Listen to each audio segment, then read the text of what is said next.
This is Saint Jaygarcia Saturn, warrior god of science and defense. Also known as a disease maker, god faker, lots of paper, slave labor, Emmet waker, Kizaru shaker, Kuma breaker, and of course, gourmet sausage appreciator. Saint Jaygarcia Saturn certainly is a lot of things, but is he a good, bad villain man? Well, it's our job to find out, because we are of course on a mission to rank every major antagonist in the most comprehensive and exhaustive way possible, video by video, this time featuring all of the things it is that I just said, Saint Jaygarcia Saturn. So in Australia, we have a rather special saying that I think applies to this video. That saying is, we're not here to spiders, and that roughly translates to, gentlemen, we should probably commence business. And the first piece of said business that we need to talk about with Saturn is the Great Weight, which insert your own fat pun here due to Saturn's rotund nature, but what I'm referring to is the real world time between Saturn's first appearance and when he actually did something. The time period between those 2 points is the Great Weight, which began on June 10th, 2002 with chapter 233, where we were introduced to Saint Saturn and the rest of the old men that compose the 5 elder stars, and the Great Weight ended on the 30th of January 2023 with chapter 1073, which ended with the reveal of Saint Saturn's name and showing us that he was on his way to Egghead Island. So that is 850 chapters, also known as just over 21 years. Not many series have the luxury of a character just sitting there and waiting for that long, and to be clear, Saint Saturn did very little other than sit in his special chair in the room of authority at the Holy Land of Marijuana. So as an antagonist, Saturn stepped into an active role with unparalleled expectations. And the question we need to answer is, was Saturn's role worth waiting 21 years for? The short answer is, yeah, probably. But the long answer is the rest of this video. And in this case, we need to start smack bang with this unfathomably old man's face, because on rare occasions in One Piece, author Eiichiro Oda bases his characters on real life figures. The best known example of this is that every Marine Admiral is essentially a caricature of famous Japanese actors, which gives them all an enhanced sense of tangibility because they are one stop closer to reality than the rest of the One Piece world. Sometimes it's almost as if they could leap straight off the pages and into reality. And at times this produces a very uncanny and uneasy feeling, which works really well for the admirals because as the 3 biggest power dudes in the Navy, and we, protagonists being pirates, we are supposed to be uneasy around them to say the very least. And Oda went on to apply this same idea to the 5 elder stars, who were all based on real-life figures of some political prominence. And for quite some time, it was heavily speculated that Saint Saturn was based on Karl Marx, a German philosopher, economist, historian, etc. According to his Wikipedia article, he did apparently literally everything that could have been done at the time, and Saturn does bear some resemblance to Marx with the bushy facial hair. However, Saturn's inspiration actually comes from Giuseppe Garibaldi, a key figure in the unification of Italy, considered to be one of the fathers of the fatherland. And not only does Saturn take on Giuseppe's appearance, but Saint Saturn is almost always depicted posing with his walking stick in the exact same manner as Giuseppe in this famous photograph. And I should also say that his name, Jaygarcia, may also be inspired by guitarist Jaygarcia, who also has a rather bushy Saturn-esque beard, but that connection is much harder to prove. But there is a certain degree of weight attached to Saint Saturn, because whether you're consciously aware of it or not, Saturn carries that history and legacy with him, which gives him a lot more presence than most Oda characters who he has to build up from absolute zero. And there is a great sense of unease whenever Saturn and the other elders are on page or on screen, because it's like staring at a living slice of history that,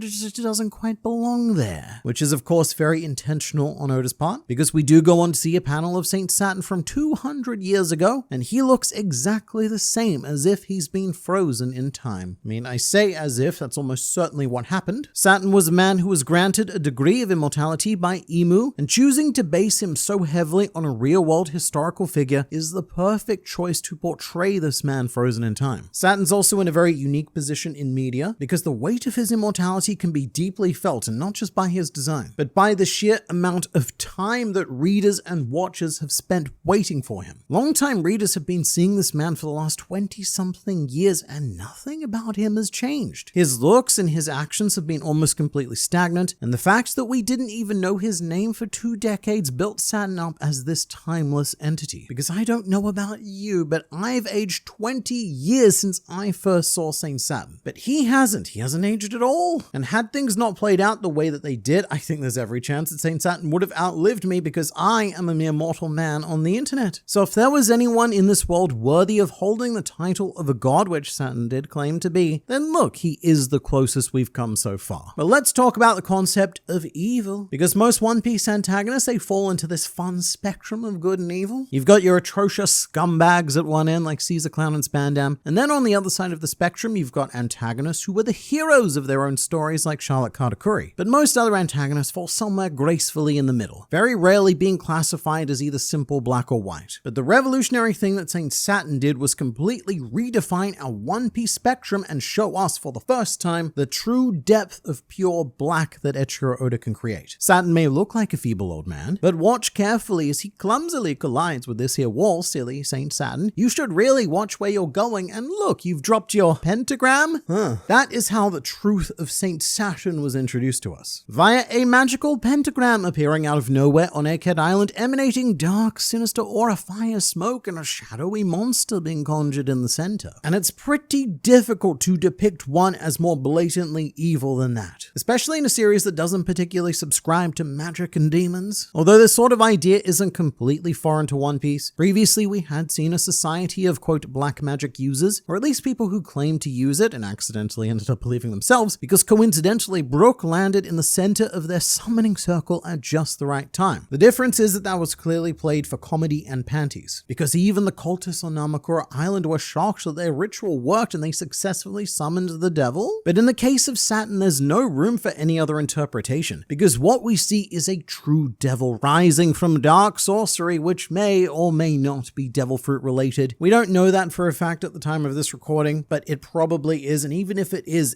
still a living demon right in front of our eyes. And quite specifically, Saturn's transformed state takes the form of a yokai named Gyuki, or alternatively known as an Ushioni, a cursed creature with the body of a spider and the head of an ox, often depicted with the face of a demon stuck in middle management, completely exhausted and honestly just a little bit over existence as a concept, which is a comical thing to say, but here's what makes Saturn evil. What really hammers home how evil Saturn is that he has no comical character traits. Oda has left no room for him to be likable by the readers in the same way that he gives Caesar Clown fun and wacky moments despite all of the real dark stuff he did. And even St. Charles, one of the most horrible creatures to have ever been spawned from the putrid swamp between his mother's legs, is usually a hilarious character. I love seeing St. Charles because it means that he's about to get hit. I like seeing that, which means I like seeing Charles. But Saturn is a different beast altogether. There isn't a single redemptive quality granted to this man, and even the online fanbase has struggled to meme on him in the same way as every other character. Yes, there were a couple of good ones like Sailor Saturn, and Saturn recreating Luffy's I Still Have My Friend's 2-page spread from pre-time skip, but overall, he is a powerfully disliked individual. And as he should be, because look, here's what Saturn thinks of you. Think of human lives as nothing more than insects. They will always breed more to make up for any loss. So Saturn almost always refers to humans as insects. And to him, there's no discrimination beyond that. Saturn even views his own forces within the Marines with the same disdain as his enemies. To him, humanity is a plague to be dealt with, and mentally, even though he's probably biologically no different, Saturn has completely separated himself from the human species. Or perhaps separated the human species from him. Or potentially even both. He's not a human, he's put himself above those, and humans, they're not humans, he's put them below that. They're insects. What he's done is he's constructed the largest gap possible between him and all of the lower folk. And no singular individual has been more harmed by this particular devil than Bartholomew Kuma. If Saint Saturn can be described as 100% pure concentrated evil, then Bartholomew Kuma is his polar opposite, a being of 100% pure good to a degree that no genuine saint in this world could ever be capable of matching. And this right here, this bear man, is the true meat of Saturn as an antagonist. What makes Saturn such a uniquely detestable villain is how he systematically targets and dismantles Bartholomew Kuma across his entire life. As a child, Kuma first encountered Saturn during the God Valley incident, where Saturn claimed that Kuma was born into a slave caste and stated that your only options are slavery and death. History itself chose them for you. And whilst Kuma did end up escaping God Valley,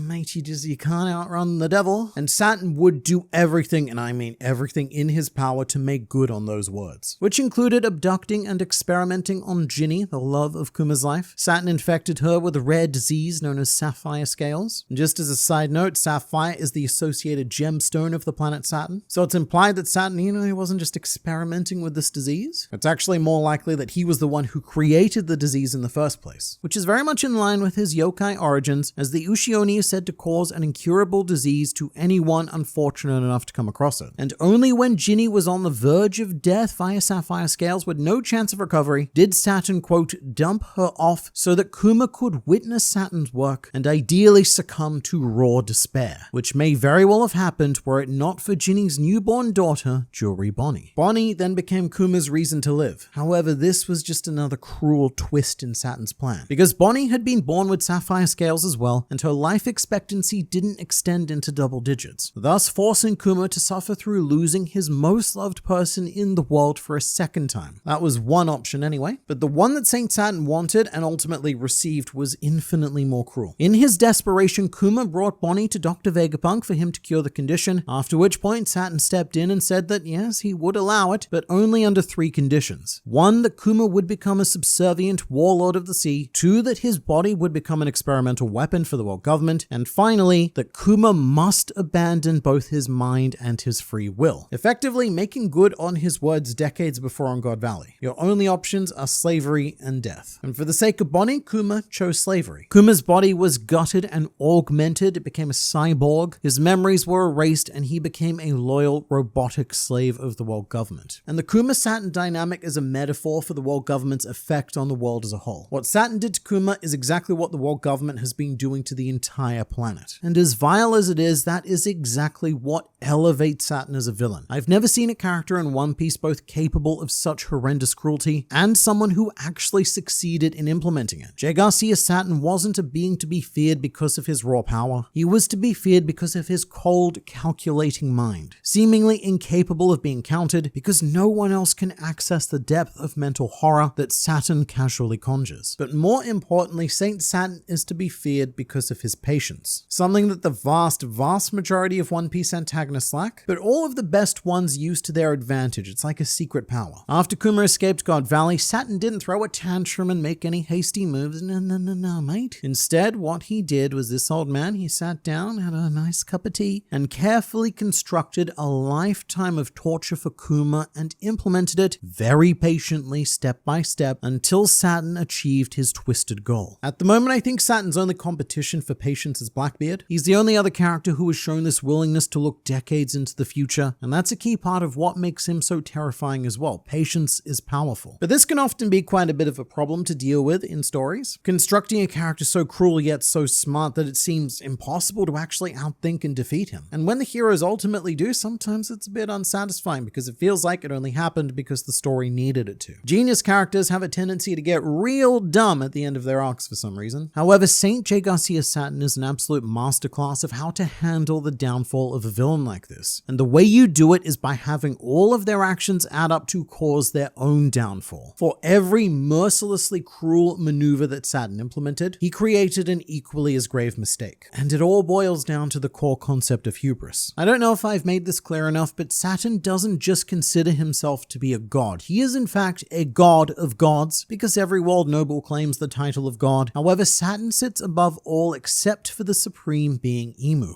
And that is a status that over the course of centuries has made Saturn feel infallible when it came to his decision making, because a god cannot be wrong, right? So let's take the raid on Onigashima for example. This was a decision made by all 5 elders, including Saturn, but they ordered CP0's Guernica to interrupt Kaido's fight and kill Luffy. And they did this in order to prevent what was referred to as the worst case scenario, which was Luffy awakening his devil fruit. However, by ordering Guernica to do this, the elders ended up facilitating that scenario. Because if Guernica had not interrupted the fight, it is very possible and even likely that Luffy would have lost to Kaido the same way that he did 3 previous times, and that the fruit would have remained dormant. The decision making of the 5 elders created one of their greatest problems. And this is a bit of a historical trend with the 5 elders as a whole, but let's look at Saturn's individual decisions. A very similar one would be the case of Jewelry Bonnie. As an infant, her devil fruit was given to her by Saturn as part of a sick experiment. One of the most overpowered devil fruits in the entire entire series, I should say, but one that Saturn could not see the value of. To Saturn, a fruit that lets you manifest any future you can think of is beyond worthless because his mind couldn't comprehend anything except his supreme dominance over the planet. He, a god, couldn't imagine anything capable of beating him. So he assumed that certainly no insect could do it either, and so he gave away a key ingredient in his defeat. Secondly, stepping back 200 years ago, it was Saturn who made the decision not to destroy the Iron Giant Emmet, against Imu's command, I should say. This is a moment where Saturn thought he knew better than even the supreme being above him, and so in his hubris, Saturn thought that he could harness Emmet's power and use it as his own. But he couldn't, and Emmet went on to become another major factor in Saturn's defeat on Egghead Island. But the final major factor was our protagonist, Monkey D. Luffy, a boy who Saturn had previously awakened the Devil Fruit of thanks to the edict on Wano, but also Luffy wouldn't even be here if it wasn't for Saturn's torture of Kuma. The way I describe it is that Saturn thrust Kuma into a darkness so deep that it made the light of Luffy incredibly clear, obvious, and easy to find. It was through Kuma's travels as a warlord serving the world government that he discovered, kept track of, and ultimately assisted Luffy by sending the Straw Hats to their respective training islands. Now imagine, just for 1 second, if Saturn hadn't forcibly separated Kuma from Bonnie, or infected her, if Kuma's key focus in his life was just on being the best dad in the world, then he wouldn't have been on Sabadi that day. He also wouldn't have been on Thriller Bark a couple of days before, or keeping track of Luffy in the Goa Kingdom years before that. The Straw Hats would have been completely eradicated that day, and the last hope of the world would have been unceremoniously snuffed out. But it was Saint Saturn's insistence on being cruel to Kuma that created these opportunities. And at this point you have to ask, why? As a villain, Saturn's systematic destruction and torture of Kuma can be viewed with an almost admirable level of tenacity. However, one word that I would personally use to describe it would be petty. Saturn made a lot of very, very smart moves to accomplish his goal, but the goal itself was never a prize that he should have been playing for. Saturn's tunnel vision on subjugating this one buccaneer boy blinded him to the vulnerabilities that he himself was creating. Because while it did seem like a complete defeat for Kuma, who lost his mind and his body, his acceptance of Saturn's deal, the moment that Kuma said thank you to the face of the devil, was when Saturn was placed in checkmate. Because this is where evil completely and utterly failed to break good. And while it didn't save Kuma himself, it would go on to save the world at large. And the blind spots of Saturn's unique cruelty would all emerge and collide on Egghead Island. The awakening of Luffy's Devil Fruit, the subsequent use of Bonnie's Devil Fruit, Emmet's literal awakening, and most unpredictably of all, the shell of Bartholomew Kuma showing up of its own accord after being transformed into what was thought to be the ultimate slave, still managing to exercise free will, even after all of Saturn's best efforts to strip Kuma of everything that made him human. And as a result, Kuma punching Saturn is one of, and arguably the most satisfying in the series to date. And part of that satisfaction is because Saturn did this to himself. Stop hitting yourself, Saturn, because his entire career is one of failure. It just took time, a lot of time, for that failure to catch up with him. Just as I praise Saturn as a villain for invoking the power of patience, that is exactly what we needed to defeat him. Not days, not years, not just decades, but centuries of patience is what it took to bring Saint Saturn down, and I find that to be an incredibly satisfying mountain to conquer. And to top it all off, Saturn's exit from the series is one of the most impactful that we've ever seen, with all of his assorted hubris or hubri coming back to drain him of his immortality as Imu punishes him and rids the world of Saturn in one of the most gruesome and painful deaths in One Piece, which of course gives a lot of satisfaction to readers and watchers. Very few people ever die in One Piece, whether they're good or bad, it just doesn't seem to matter. But what does matter is that one of the rare people who has been killed on screen is certainly one of the people who deserved it the most. And in the end, our last shot of Saint Saturn shows us nothing but his unremarkable and undeniably human skeleton, reducing what was once a timeless god to the very dust that is the fate of all of us fragile mortal beings. And so for the ultimate placement of Saint Saturn on this list, I'm not sure if there's ever been a more obvious S tier. Everything about Saturn was so satisfying to me. He was a fearsome antagonist who expanded the depth of darkness in One Piece, who was undone in a logical manner befitting his core character flaw, and provided an exceptionally engaging and disturbing experience throughout. I think the only negative thing I can say for Saturn is that his fight against Luffy did get a bit hopeless. There was a point where Saturn became quite useless in the effort to overcome Luffy's Gear 5th, so he doesn't have the most satisfying of fights of major antagonists, antagonists, but even that flaw led us to the summoning of the other 4 elders, so I'm not gonna hold that against him, and even if I did, it's nowhere near enough to knock Saturn down in any significant way. So welcome to Club S, good sir, but you let me know in the comments which antagonist you'd like to see ranked next.